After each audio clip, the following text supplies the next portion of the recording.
tayo ngayon sa head office sa Empowered Consumerism.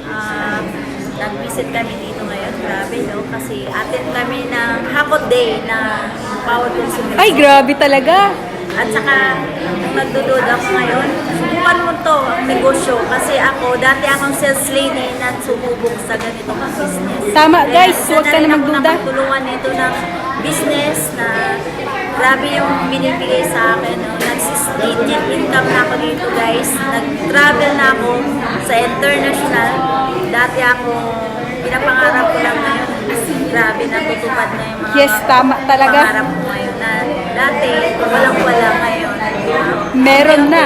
Na nabibili ang gusto. Kaya, guys, opportunity na kumakatok sa'yo, subukan mo to. Kasi wala namang mawala kung subukan mo to, di ba?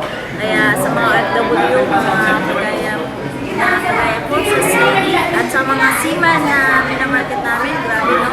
Nagtiwala sa amin at papadala lang sila. Kaya subok na ng negosyo na to. 19 years na yung company na sa Pagkita.